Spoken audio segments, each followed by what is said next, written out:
Alrighty, welcome back, fellas. Well, I finally got the parts for this. Easy go. Where I'm at right now, I've got the gasket surface cleaned up. I've got a thin layer of RTV on both sides. Matter of fact, I need to put the lid back on it. On the base gasket, I've got the new piston installed, new rings, new wrist pin, keepers. I am to the point where I'm ready to set the cylinder back on. I did lightly hone it. It's cast iron, so it didn't have any deep scratches, but it was a little bit chrome plated looking, if you will. So I scuffed it up, which is kind of tricky because of all the ports that are inside it. So you have to be careful to get a big enough hone that you don't fall into the ports and yada yada yada. So right now I'm going to put some assembly lube in the cylinder. I've got it cleaned up. Cleaned up the parts washer, hosed it down with brake parts cleaner or carb cleaner. Cleaned it with an air hose. I'm going to put some assembly lube in it. And we're going to slide it down over the new rings. These rings are very specific as to their orientation. There are keepers or positioning pins on the ring grooves, so they can only go one way. Both rings are identical. You really cannot mess that up as long as you just put the lettering up. The piston has to face the correct direction, which is ports to the rear, ports to the intake. So very simple, very straightforward. Just pay attention when you pull your old stuff off so that the new stuff goes in the correct order. So right now that I've got you guys set up, kind of, I know, zoomed in and all, but I'm going to go around to the other side, try to stay out of your way, but I've got to get this on there because my gasket, my RTV is tacking up as we speak.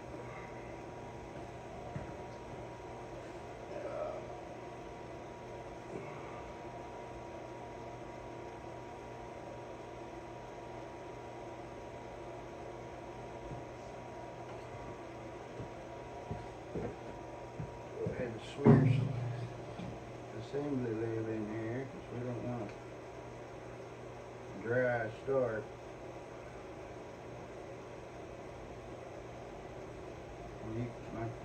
You can use whatever kind of lube you want. This two-stroke oil works good. Regular motor oil will work.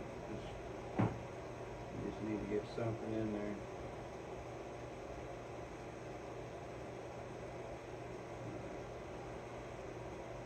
The needle bearing for the wrist pin is in really good shape, so I just cleaned it up good. And of course, it's back in now. Wipe that RTV off. I did want to use RTV for one to help hold that gasket in place. Two, I do not want that. I'm pretty sure that gasket blowing out like it did is the cause of all the problems on this, so we certainly didn't want to repeat. Once that gasket went, the top end quit getting the lubrication that it needed, so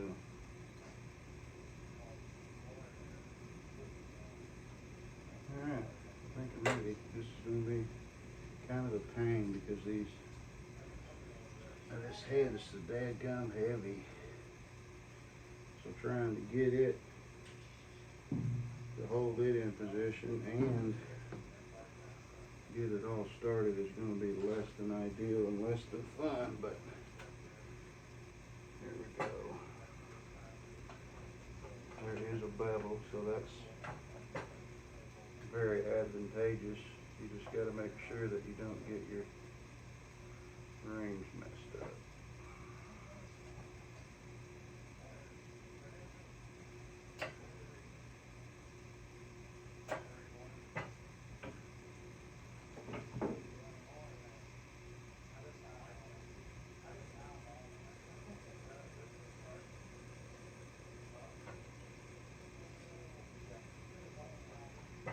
You can get the first ring started.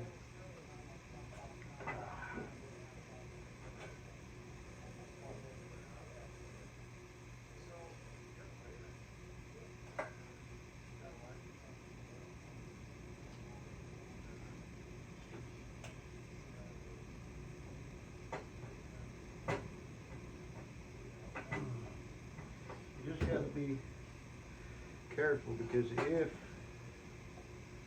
that ring were to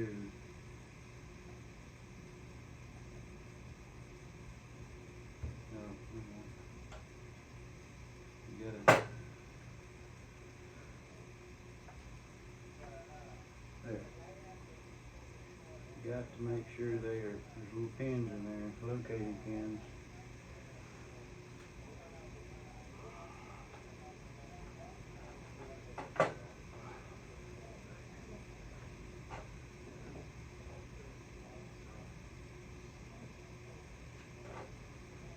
There we go.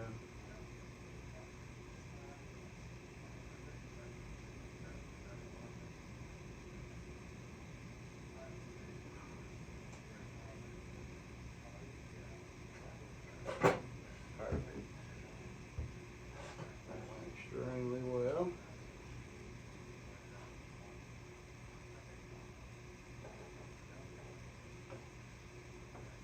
There we go. Okay. That wasn't as bad as what I had dreamt it would be. So now, I'm going to get your, these are, lock washers.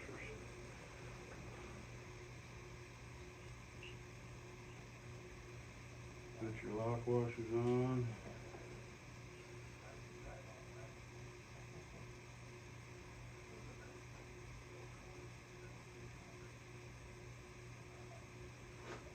Lock washers on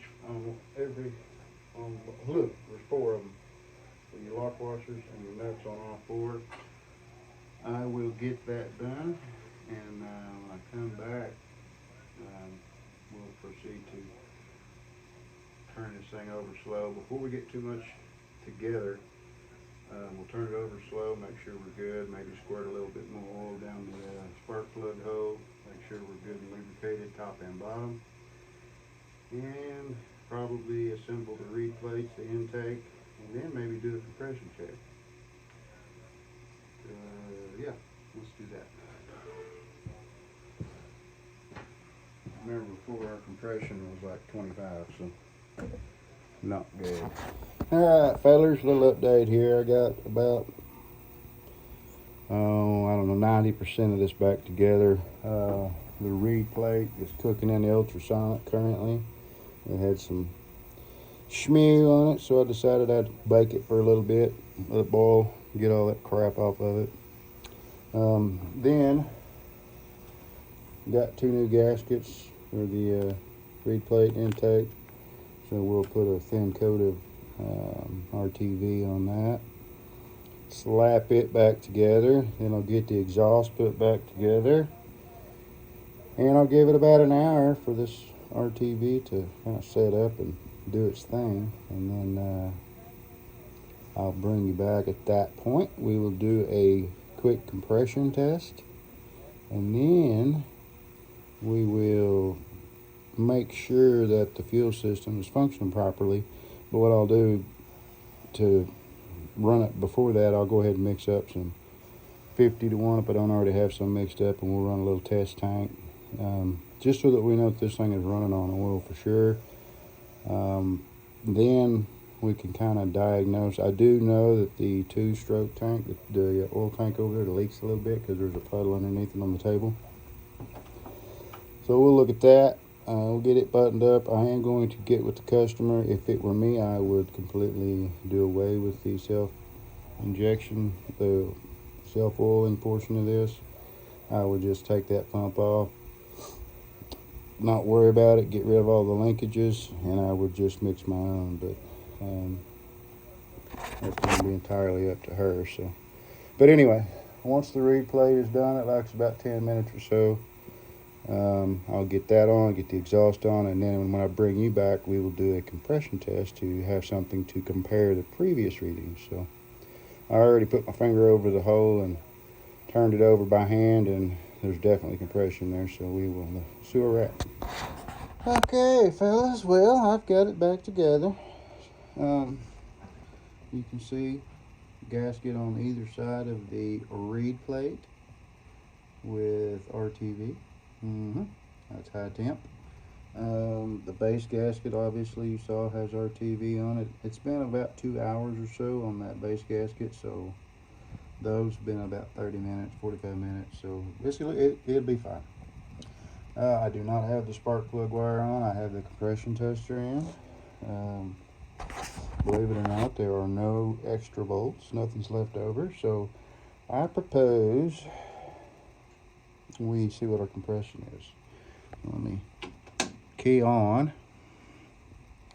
So what we get.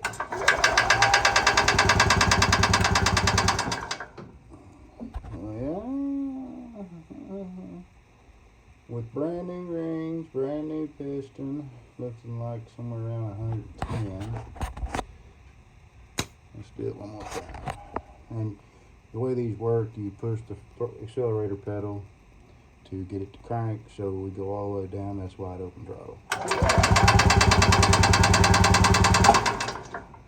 That time I got 100, so good enough. Let me get you guys set up, and I will get the spark plug back in it. I think, and I can smell that oil, whatever she's got in that tank, I can smell it. It smells like bean oil or something. So I think we're just gonna go for it. I see a little bit of fuel in the filter, so I think I'll squirt a little 2-stroke mix that I've got mixed up in here before I put the plug in it, and yeah, we'll see what it does.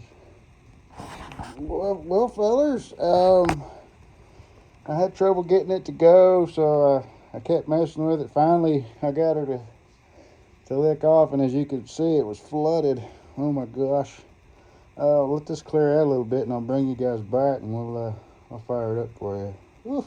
Okay, there's a little better in here. Holy crap. All right, let me get on this other side, and go from there. I couldn't get it to start for nothing. It was just, what it was, just flooded. I mean, all that cranking before, trying to get it to go. And that bottom end was just loaded up with oil, and then everything that I put in it, I put it together. So she had a lot. So let's just see what she does. The fuel is not the greatest, but nevertheless, it does burn.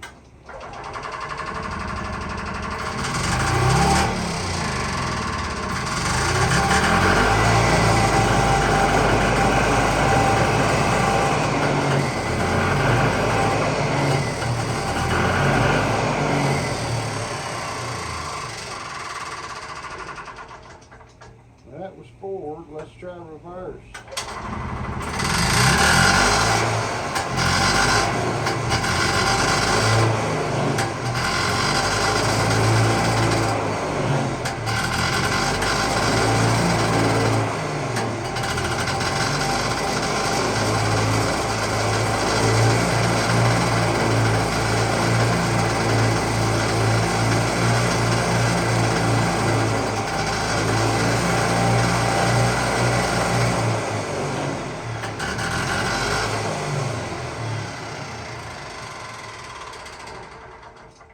What I don't like about these is you can't just fire them up in neutral and let them eat. You know what I mean? You gotta do this crap.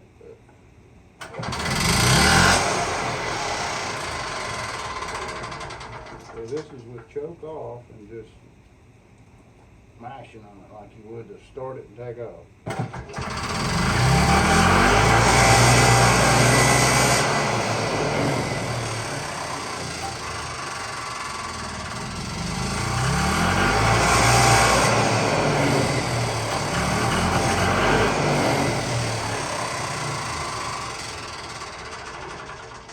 Which we know that's going to get better as we get some run time on it and get all of that crap cleaned out of there.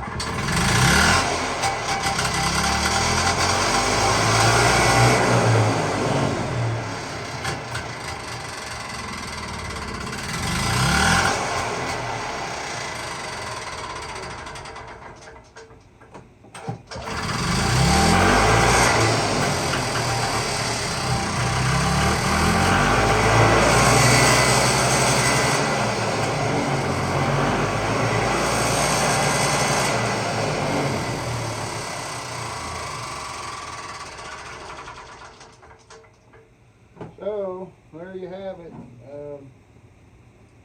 This one's ready to go. When it warms up a little bit, I will get it out and run it around. And man, it's thick in here. Yeah, but anyways, appreciate you guys watching. Please like and sub, and that'll be the end of this one. The old Easy Go lives again. I think this was a 79 model or an 89. I don't know, somewhere around in there. But anyhow, I think it was 79. Please like and sub. We'll catch you on the next one.